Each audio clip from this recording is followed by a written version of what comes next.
Aquele quadro que Leonardo da Vinci pintou, que hoje está lá em Santa Maria delle Grazie, no mosteiro lá em Milão, você tem Jesus ao centro, tá certo? Jesus está ao centro assim, 6 discípulos de um lado, 6 discípulos do outro, e Judas com o sactel de dinheiro aqui na mão, e Jesus ao centro.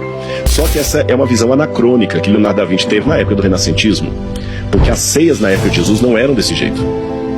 Na época de Jesus, a ceia, as pessoas reclinavam-se em acolchoados, como se estivesse num divã.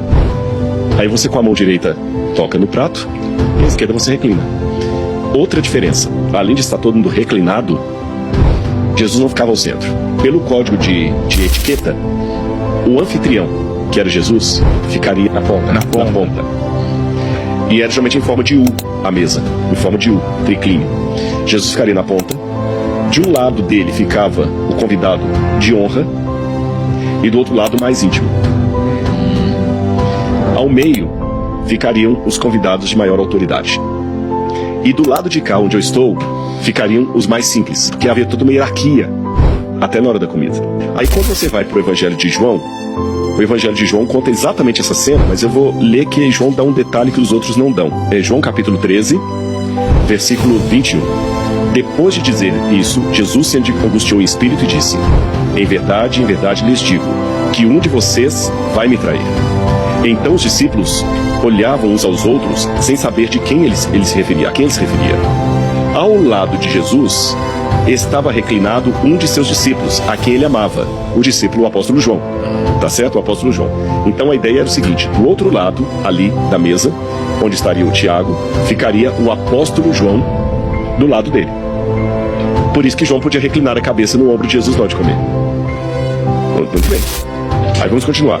Simão Pedro fez um sinal ao discípulo amado para que perguntasse a quem Jesus se referia. Raciocínio. Para Pedro fazer o sinal para ele, é porque Pedro estava do lado de cá. Jesus, de propósito, para dar uma lição em Pedro, para trabalhar também o ego do Pedro, que era o mais velho, Jesus colocou Pedro do lado dos mais simples. Porque fazemos, pergunta para ele de quem que ele está falando. Pedro estava do lado de cá. Então aquele discípulo, reclinando-se sobre o peito de Jesus, estava lá do ladinho de Jesus, perguntou: Senhor, quem é? Jesus respondeu: aquele a quem eu der o pedaço de pão molhado.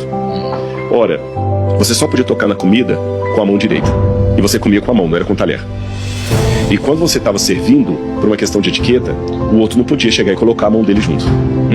Então das duas, uma: ou quando Jesus estava servindo, Judas se distraiu e colocou a mão com ele junto no prato, ou Jesus pegou um pedaço de pão e entregou. Só que para Jesus entregar um pedaço de pão molhado de vinho para o discípulo, onde é que ele tinha que estar sentado ou reclinado? Do outro lado. Isso significa que Jesus, até o último instante, tentou trabalhar com o coração de Judas. Ele colocou Judas em posição de honra. Até o último instante, ele ainda trabalhou no coração de Judas para que Judas não fizesse aquela traição.